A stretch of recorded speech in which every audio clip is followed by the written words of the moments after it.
Are microgrids the answer to our creaky electric system and inflexible utility companies? Well, Joshua Goldman believes they are. Joshua is the Vice President of Mobility at Xendee. That's a software platform that can help fleets understand complex energy systems and plan EV charging infrastructure.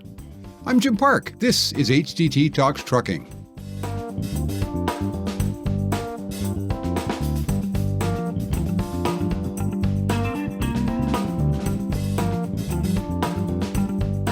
We're talking with Joshua Goldman. He's the Vice President of Mobility at Xendee.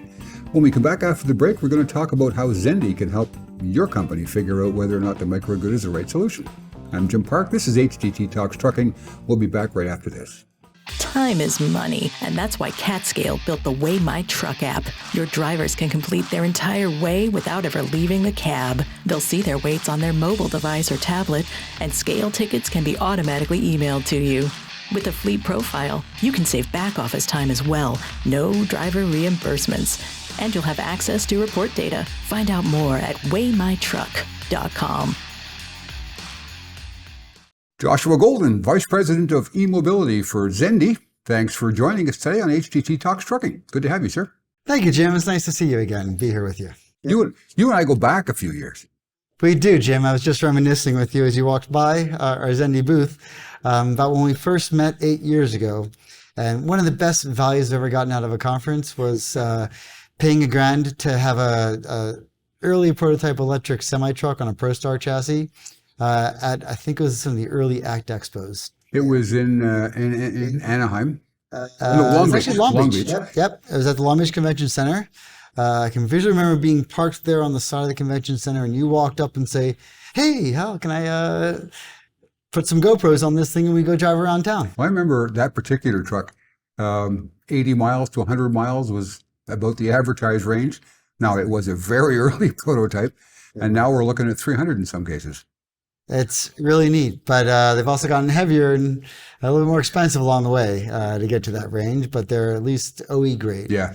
We call it technology readiness level number 9 of a true commercial product, which is great to see. Well, I'm glad I was able to get in one of the first ones and take her for a spin and see how far we've come with it. So thanks for that. 8 years old. Today we're faced with a slightly different challenge. We've kind of got the trucks figured out, although we're still looking to make them a bit lighter and go a little further. But how do we power them? We're running into all kinds of obstacles now, I hear, with grid connections. Utility companies aren't playing in the same sandbox as the trucking industry is. Microgrids have been talked about as a solution to some of this problem. You know a little bit about microgrids. Can you tell us about how they might provide at least some part of the solution to this? Sure. So to explain a microgrid, it's essentially a local, usually on your site or on your campus, grid that you have that includes the loads, could be your buildings, could be your electric chargers, as well as on-site generation. People usually can think of backup generators we have for hospitals. Well, that's a microgrid. That's a microgrid, okay. Now, as we look towards the future, we've also added solar to a lot of buildings. I've had solar in my house for the last 9 years, and it works great when the sun's shining, but when it's not, or cloudy, or when it's nighttime, I'm relying upon the utility at that point, which has been really reliable where I live in San Diego, but it not always is that reliable across the country. So one of the main reasons people look at these DERs, or distributed energy resources, so far has been for that resiliency, to be able to have that power for that critical load like a hospital, to be able to make sure that you always have diesel fuel into a typical combustion generator to power the site for those very important lives inside there. But as we look towards the future, we want to have more green solutions, lower carbon solutions. So a lot of people are looking at solar coupled with battery storage to be a microgrid of the future. Now, there's lots more equipment we can do for microgrids. We have fuel cells powered by natural gas or hydrogen. They look for microgrid support, and even small modular nuclear reactors are getting considered, typically at the research level today, but potentially at the commercial level tomorrow, for these on-site loads, so that you're not always dependent upon the grid for its perfect ride-through of all the powers that you have, or just because it's expensive, or maybe not as clean carbon-wise as what you drive for in your fleet and your site loads in operation. Well, that's kind of the whole reason we're turning to electricity and batteries is to reduce our carbon footprint. So it would That make a is. lot of sense to have a diesel-powered generator driving your electric trucks, would it? Well, in some cases, you could have a natural gas-driven generator that with a modern engine and the after-treatment equipment could be cleaner than the current grid you have today. Not saying it's cleaner than the future grid, because besides a lot of sites looking at microgrids, the grid utilities are also looking at macrogrids, what we call utility scale renewables, like very large acres and acres of solar equipment or wind farms. Or other ways of storage. Pumped hydro is something we've done in a long time in this country as a storage medium for that energy. But grid scale batteries are really coming of age and getting cost effective. In fact, I heard one report that one of the new plants coming in to the Southwest for these batteries for these trucks and cars, well, actually 70% of that plant will likely be for grid storage, either utility scale or microgrid at the user level. So when you say grid storage, you're talking produce or harvest the solar energy during the day while the sun shines, charge batteries with it.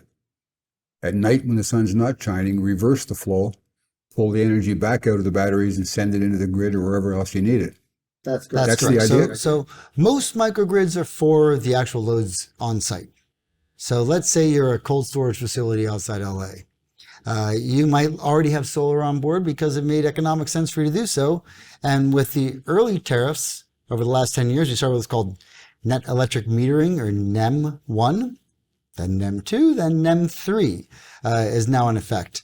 Under NEM 1, every kilowatt you generated back to the grid, you got paid for at the same price that you would have had to pay to consume that electricity, which might have been 16 cents during the day, could have been only 7 or 8 cents at night. 10 years ago, but now the grid's so expensive, it could be 25, 35 or more cents per kilowatt hour. That the utility's like, well, we've got so much solar on the grid today, we don't afford to pay you as much for it anymore. So on NEM 2, you get about half of that price. Yep. And a lot of people were signing up in the last few months to get their applications in during that NEM 2 sunset. But now under NEM 3, those rates are more of the commercial generation rates that utilities pay across their local grid for those electrons. Let's say 6 cents a kilowatt hour. So it means that solar is really not penciling out in the same way that it used to. By putting them on the roof of your house.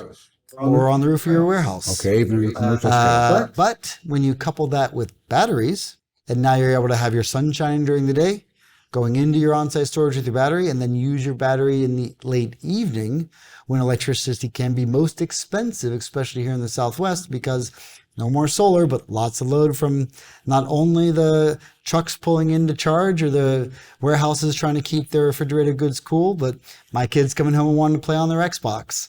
And, you know, light up the grid with all sorts of loads that are making it really expensive. So with that battery storage, you can essentially do what we call arbitrage. And that's where you can levelize your load to be using your own self-generation or stored energy during the day, and then recharge that battery either at night when it's cheapest to do so, or during the next day when the sun is shining, or maybe both, depending on the strategy of what we call an energy management system that looks at all the costs, as well as other metrics like carbon intensity or reliability, to decide which dispatch of commands we want for those DERs, those microgrid resources, to be able to optimize the operation of your microgrid to have the results you're looking for as a site owner. Is it practical for a truck fleet to establish its own solar farms and microgrid or wind generation? And if not, how do you participate or get involved in a microgrid so that you're lowering your reliance on the utility? So it is possibly practical. This is the nuance when you got 2,000 different utilities here in North America, in the US. You've got 2,000 different types of equations to solve for, what we call tariffs, and the math of the cost of those tariffs to help at the nuanced level, at the local level, see if it makes sense. Here in California, where tariffs are extremely expensive in the afternoon in the summertime, it could make a lot of sense. Okay. But if you're in the Midwest, where you pretty much have a pretty level cost of electricity, and maybe you have pretty clean carbon-free energy coming from hydro or nuclear, it might not make as much sense from a cost sense or from a operating sense. Where it often does make sense, though, is in resiliency. Because a lot of times the grids are getting strained, and it's great to know that you have your own options at your site that you can use to sort of power through those outages. Could be a few hours, in which case batteries could work pretty well. Could be a few days, in which case generators might be a better solution for you. So if I'm a small truck fleet and I've got capacity for charging 10, 15 trucks, that I don't use all of that overnight, in some scenarios, I could wind up selling that back to the grid and recover some of my costs, if not make a profit from it. That's right. I mean, that's one of the things we do at Xendee is we help model these different scenarios for fleets, looking at these demand response programs in different regions, California, Texas, Massachusetts, New York, and we can help people understand what is the potential value of that grid storage battery on your site that could be making you hundreds of thousands of dollars a year in just a handful of days of those demand response events. And you might make a choice as a fleet during those times. Does it make you more sense to make money carrying packages or more sense to make money helping the grid? In fact, as you look to vehicle the grid as well, which is coming, hopefully in the heavy duty sector as well, like it is in school buses, you can make the same decision. My batteries in my trucks could help support the grid that I make money in. Maybe with more money than my package, and I just have to tell my customer, can you wait a day?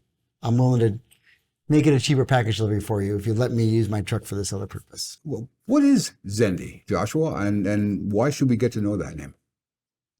So Xendee is a software startup based in San Diego, California. That for the past 5 years has been developing a cloud-based, web-based tool to help site owners, developers, consultants, engineers, and other constituents in the microgrid world evaluate the cost and complexity in a technical and economic optimization of their site electrification plans. So we started out looking at the original solar and batteries for college campuses or military operations or other kind of locations to see how much value is there in adding what size solar to your site. Can you add storage like batteries to it? What can generators do? And then along comes a lot of our customers saying, hey, we're being asked to add a lot of EV charging to these loads. And these truck chargers, potentially 350 kilowatts, can be a much more significant load than just our warehouse or just our business site. And so we then leaned into that and adapted our design-based optimization tool to be able to take in this kind of equipment like EV charging. We can look at then how many trucks you're looking to operate, give us the type of truck. We have modeled in a lot of the major OEMs, class 5 through 8 trucks in our system. Tell us how many miles you got to run, what kind of tonnage of load you're carrying, how many stops you're making with those loads. And we'll estimate them what the kilowatt hours of consumption of the truck is, and also know based on the hours of operation when its back end is plugged in and could be charging. Okay. And so then what we're doing in the optimization is we're simulating an energy management system controller that would, in the real world, be dispatching all of the solar and the batteries and the utility connection to power this equipment. So we know what size batteries, what size solar makes sense. And then we look at the economics. So we can look at the internal rate of return, levelized cost of energy, in other words, the cents per kilowatt hour that it'll be for your site, whether it's coming straight from the utility or if you're also using these renewable energy resources to do so. Why do fleets know that? At the end of the day, the number you get is a cost per mile. And often when I was in the OEM level, building those first trucks like you drove, Jim, we were trying to figure out what is those costs of those electrons. And I could tell you on average, it's 11 to 13 cents a kilowatt hour across the country, but I couldn't tell you at your site in LA with your existing building loads and the tariffs you have, what that would be if you plugged in at 5 p.m. versus 5 a.m. versus midnight. With this tool, we can figure that out. Again, most people are just want to know, I got to run 10 trucks. What do I do? I got to think maybe going 50 or 100 all 2,000 of my trucks across the country. What does that look like? Oh, now I can see how expensive electricity is. What can I do to make it cheaper? What sort of capital investments can I make now? Or partner with capitalized firms that are in the business of helping fleets buy those chargers, buy those solar panels, buy those batteries, so they get one price of that cost per mile that makes sense for them based upon their own business case.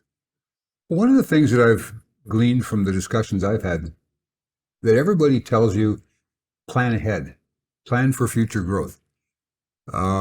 that's difficult at the best of times. Obviously you're optimistic, you want your fleet to grow. But if you're a 10 truck fleet today, or let's say 50, and you want to grow to 100 or 200, presumably your energy demand is going to increase by 2 to 4 times.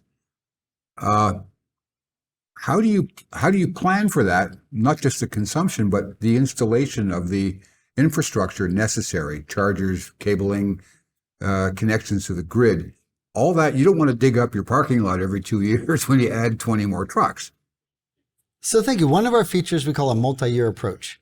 And so you can look at the scale up of your fleet from 10 to 50 to 100 and see what then the power levels are. And then we have another software feature tool called the power flow analysis and a single line drawing output. So what does that do? That looks at the actual electrons flow from transformers through switchgear, through conduits and cabling. So you can right size the equipment all the way through. And even though today you might only need 1,000 kilowatts or for that site, a megawatt level, it could tell you for the future demand, it could be 5 megawatts. So we can help you say, today you might want this size, maybe in ground, bigger conduits that you can pull bigger cables through, but start with this size transformer now, and in 5 years, go to this size transformer. In a lot of cases, the constraint is the utility. We hear this over and over again at these electric conferences I've been attending.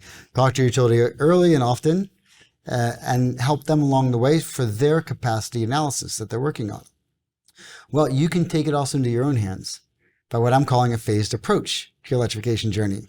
Maybe you start with a transportable genset or battery storage device to power those trucks while you're waiting on the utility service drop for that megawatt load. Maybe you got 10 megawatts of load and they need a substation upgrade at the distribution level. That could take 5 to 7 years.